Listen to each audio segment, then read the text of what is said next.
Confusion है ना कि इस हाथ में हुआ है या इस हाथ में हुआ है। ओटी में जा रहे हैं ये। I'm used to this. 8 बजे से यहाँ वेट कर रहे हो, किसका इलाज होगा और किसका नहीं होगा। उससे पहले आ गई है एक छोटी सी प्रॉब्लम के पास जाके खिला लेते हैं, मेरे को डर लगता है सच। नासूर बन गया है ये। पंचशील वाले बाबा जी का langar. Very good morning, this is आइस्नो your host and unique melodious दोस्त। चेहरे को देख के तो हंसी लग रही है ना, but let me show you the mess. Room में ऐसी मेस बनी हुई है क्योंकि हम जल्दी जा रहे हैं नेक्स्ट ट्रिप पे, लेकिन उससे पहले आ गई है एक छोटी सी problem. Let me show you that कि ये मेरी फिंगर में ना इस तरह से ये बम्प सा बना हुआ है। आपको तो लगेगा कोई एकन है, बट ऐसा नहीं है। रूम की कुंडी को खोला और अचानक से मेरे हाथ में ना, क्योंकि अभी वो काम चल रहा है, मैंने खुद ध्यान नहीं दिया और उसमें ना एक लकड़ी मेरे हाथ में चली गई।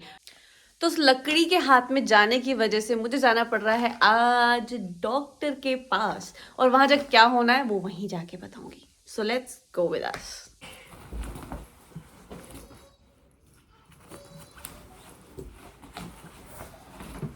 बैग में सारे डॉक्यूमेंट्स,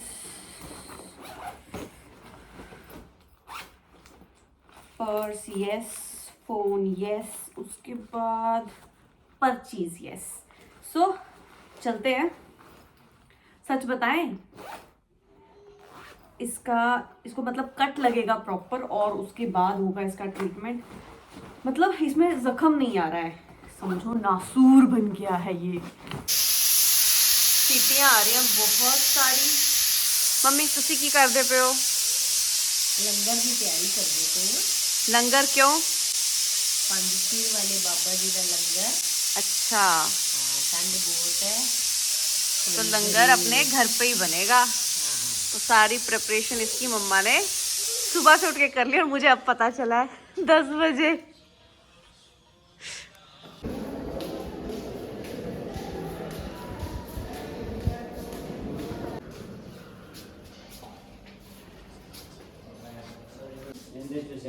इसमें से ये उसकी शीशी अलग होती है सीधी सी, वो जानवी कैप वाली शीशी। दर्द हो रहा है? हम तभी मना कर रहे हैं ना, वो सामने बैठे आपसे पूछ रहे हैं ना। इतना नहीं होता, वो मतलब टेस्ट निकाल दो। I'm used to this, क्योंकि बचपन में 1 महीने मैंने बहुत सारा खून निकलवाया भी और इंजेक्शन भी लगवाया है। मैंने घर वाले का नाम। सो हमारे जो कुछ टेस्ट थे वो गवर्नमेंट हॉस्पिटल में होंगे फ्री ऑफ कॉस्ट।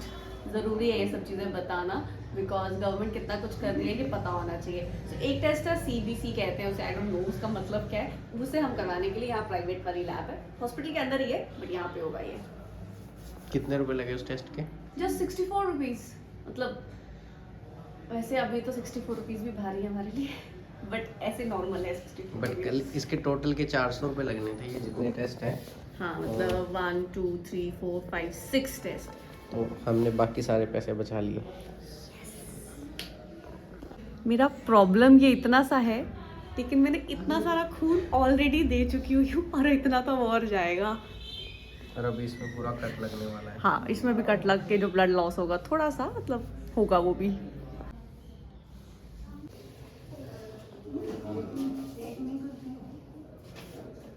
दोनों बाजू में जख्मी हो गए हैं आपके। दर्द हो रहा है?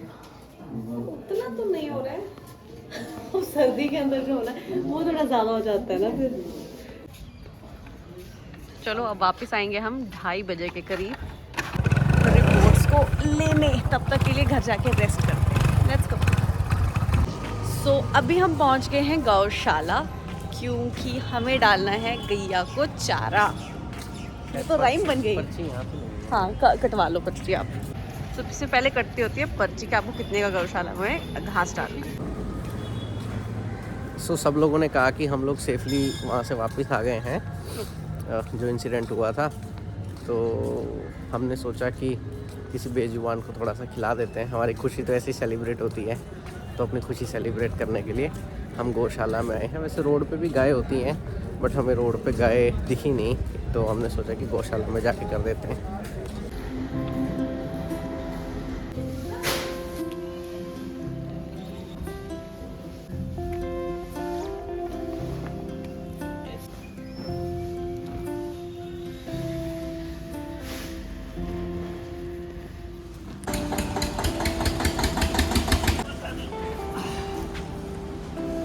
यहाँ से शुरू करो भाई, सारे वेट कर रही हैं।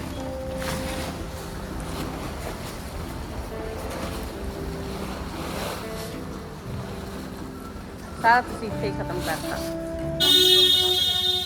है? अरे वो बीड़ी बीड़ी है, क्या है? बीड़ी है, सिगरेट है, सिगरेट है। नहीं ये क्या है मुझे समझ नहीं। तम्बाकू पीना है। अच्छा, मुझे दूर भी लग रहा था। 120 रुपए का है। आ लो है आ। बट इसको हैंडल करने के लिए कुछ तो अच्छा एमे हैंडल नहीं होगा ना। आकाश ना ब्रेवली गैया के पास जाके खिला लेते, मेरे को डर लगता है सच्ची, बहुत ही डर लगता है। चुन्नू मुन्नू आपके लिए तो हम लेके नहीं आए कुछ, अभी आपको बाद में खिलाएंगे। मैं बोलती हूँ ना किसी गौशाला में जाके खिलाने से बेहतर है ऐसे जो यहाँ पे जो स्ट्रेम है जिनके साथ एक्चुअली बुरा हो रहा है ना, उनको खिलाना चाहिए।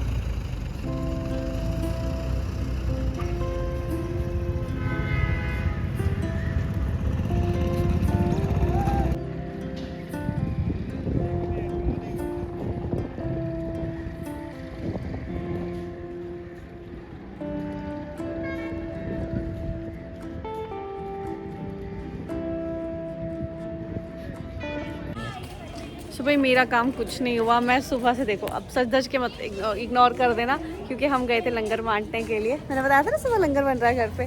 सो यहाँ पे डॉक्टर मिले नहीं, वो टाइम से पहले ही चले गए थे। अब कल दोबारा मुझे गेड़ी मारनी पड़ेगी और ये काम करवाना पड़ेगा। और नेक्स्ट ट्रिप भी मेरी बहुत जल्दी आ रही है। रिकवरी टाइम बहुत ज़्यादा ना, इसको 10-15 डेज में रिकवरी में लगने हैं। सुबह से वापस जाते हैं दोनों। सो आज ऑन द डे 3 हम लोग फिर से जा रहे हैं हॉस्पिटल, ताकि मेरी उंगली का हो जाए इलाज। तो देखते हैं, आज तो डॉक्टर मिल ही जाएगा।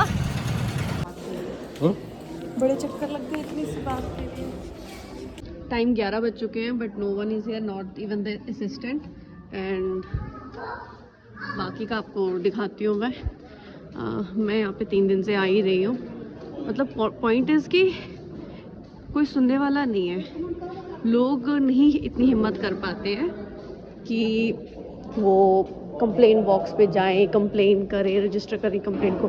बिकॉज वहाँ भी सुनने के लिए जैसे ऑनलाइन बहुत सारे नंबर्स हैं, लेकिन वो नंबर्स भी उतने अवेलेबल नहीं है, सभी होते नहीं, कोई उठाता नहीं है।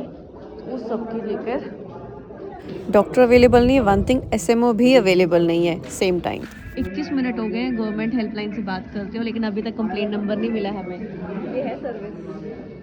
हाँ जी भगवंत मान जी वो डिनाई कर रहे हैं, कह रहे हैं पहले इंक्वायरी करेंगे फिर कंप्लेंट नंबर देंगे। मतलब कंप्लेंट नंबर दे दो फिर इंक्वायरी करना, गलत हो सब कुछ उल्टा चल रहा है। और ये जो सब लोग हैं ना, ये तो सुबह हमसे भी पहले के आके वेट कर रहे हैं। 11 एग्जैक्टली बज चुके हैं, टाइम दिखाओ, एग्जैक्टली 11 बज चुके हैं। और अंकल तो सवेरे से कितने बजे आए हो? सुबह कितने बजे आए थे आप? हाँ 8 बजे से यहाँ वेट कर रहे हो। देख लो आप, 8 बजे से सर वेट कर रहे हैं। टाइम आधा घंटा और बीत चुका है, मतलब टाइम हो चुका है अभी 11:30 और अभी भी डॉक्टर यहाँ पे नहीं आए हैं। एज आई कैन शो नहीं है अभी तक। लोग आ रहे हैं, पूछ रहे हैं और वापस जा रहे हैं, क्योंकि डॉक्टर तो है नहीं। और मैं कब से यहाँ खड़े हुए कॉरिडोर में वेट कर रही हूँ कि कब जैसे आएंगे। कितने लोग आ चुके हैं और कितने लोगों के चेहरे बदल चुके हुए हैं, क्योंकि आधे वापस जा चुके हुए हैं यहाँ से। I guess the doctor arrived. Timing हो गई है 12 बज गए। Welcome doctor ji. 11:34। हाँ यार मेरी गलती है, 11:34 पे आए हैं। चलो अब मिलते हैं। और ये इतने लोग सुबह से वेट कर रहे हैं। और सबसे जो अजीब बात थी ना कोई नोटिस बोर्ड था यहाँ पे, ना है ही नहीं, और सब लोग वेट कर रहे हैं। और अब देखो भीड़ इतनी है कि अब किसका इलाज होगा और किसका नहीं होगा। नेक्स्ट टारगेट है हमारे पास, हमें फाइल बनानी है इमरजेंसी से, और उसके बाद ही हमारा आगे नेक्स्ट ट्रीटमेंट होगा। उसके भी श्योरिटी नहीं है कब तक कंप्लीट होगा। इस तरह का एक नोटिस बोर्ड हर जगह लगाओ तो किसी को कोई परेशानी होगी क्या?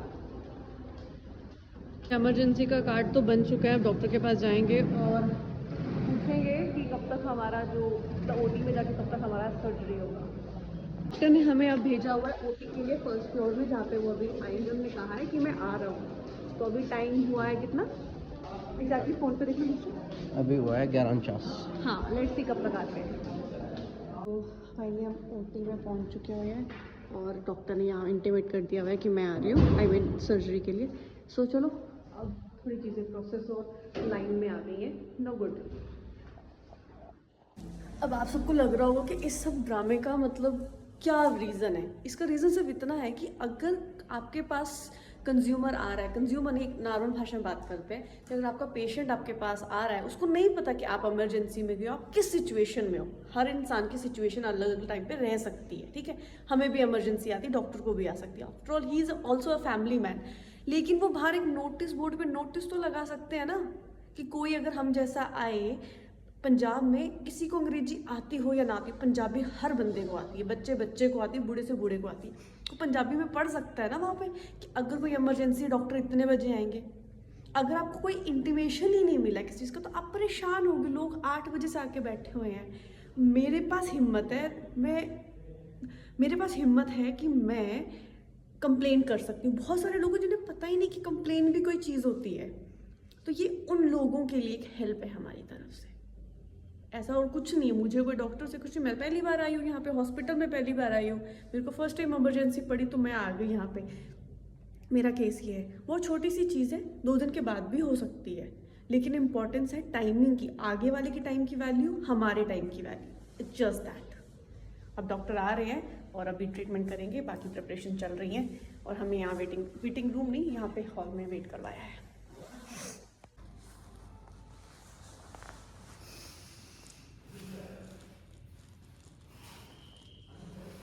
मैं डर नहीं रही हूँ, जिस छोटी सी माइनर सी सर्जरी है, बस हो जाए। और क्या एक्चुअली इसमें ना सर्जरी बड़ी चीज़ नहीं है, इसमें रिकवरी जो टाइम है वो बहुत लगेगा, क्योंकि इसके अंदर ज़ख्म नहीं आ रहा। सबसे बड़ी बात, और जो ज़ख्म आएगा उसके लिए मुझे कम से कम 10 to 15 डेज़ लगेगा। और आपको जैसे मैंने बताया था कि आगे ट्रिप है, उसके लिए मुझे ये सब कुछ टाइमली करवाना बहुत ज़रूरी है। सो रुको, ओटी में जा रहे हैं ये, और डॉक्टर साहब आ रहे हैं। यहाँ पे इनका आराम। चलो बाय, मैं इधर ही बैठा, ठीक है। सो ये तो गए हुए हैं अभी ऑपरेशन थिएटर में, और मैं बाहर इंतज़ार कर रहा हूँ। गवर्नमेंट हॉस्पिटल के भी हालात एकदम ऐसे ही होते हैं, बट काम तो कराना ही है। तो बस यहाँ पे वेट कर रहा हूँ कितनी देर में बाहर आएंगे। हालांकि क्योंकि डॉक्टर आ नहीं रहे थे इतने टाइम से, तो हमने क्या किया था, डॉक्टर की कंप्लेंट कर दी थी, जो पंजाब का CM टोल फ्री नंबर है 104 पे। तो डॉक्टर काफ़ी गुस्से में है, तो हमें डर भी है कहीं वो ऐसा ना हो कि केस को बिगाड़ दें। वैसे ऐसा नहीं करते, बट आजकल पता नहीं है ना कि ईगो किसी की कहाँ पे है। तो वेट कर रहा हूँ, लगभग आधे घंटे के आसपास आ जाएंगे और फिर रेस्ट बताएंगे। अगले 5-6 दिन तक अब वो उंगली ऐसी रहेगी बंधी हुई पट्टी में। अब कन्फ्यूजन है ना कि इस हाथ में हुआ है या इस हाथ में हुआ है। सो इस हाथ में हुआ है, अच्छे से हो गया सब कुछ। और ये जो है लकड़ी, ये देखो, ये लकड़ी है इतनी लंबी, इसकी वजह से सारा प्रॉब्लम हुआ। सोचो, उंगली में इतनी बड़ी लकड़ी लेके घूम रहे हो और इनको पता भी नहीं चला। 1 महीना हो गया एग्जैक्टली। आज हमारी कार को आशियाना को चले हुए आज पूरा 1 महीना हो गया, 2 तारीख है। और 2 तारीख को इनको ऑपरेशन हुआ है और इतना बड़ा लकड़ी का टुकड़ा बाहर निकला है। ओए ओए ओए, कीड़े जैसी दिख रही है, कैमरे में सही से आ नहीं रही, बट लकड़ी का टुकड़ा है। स्नेल जैसा लग रहा है ना। सो डिस्पेंसरी से मेडिसिन भी मिल गई हैं और अब दवाइयाँ खाने के लिए तैयार रहो बस। 2-3 दिन ही खानी, ज़्यादा 2-3 दिन खानी है। सो आज की लर्निंग पता है क्या है, कि गवर्नमेंट ने ना सारी फैसिलिटीज़ दी रखी हैं हमें, बट हम क्या करते हैं, उन फैसिलिटीज़ को यूज़ नहीं कर पाते हैं, क्योंकि कभी डॉक्टर है नहीं, कभी कुछ नहीं है, और हम चुप करके बैठे रहते हैं। सो आज हमने क्या किया, 104 पे कॉल कर दिया, 1100 पे भी कर दिया, और वो कॉल इतना ज़्यादा रिस्पॉन्सिव था ना कि डॉक्टर के पास सेम टाइम कॉल चला गया कि आप वहाँ पे क्यों नहीं पहुँचे हो।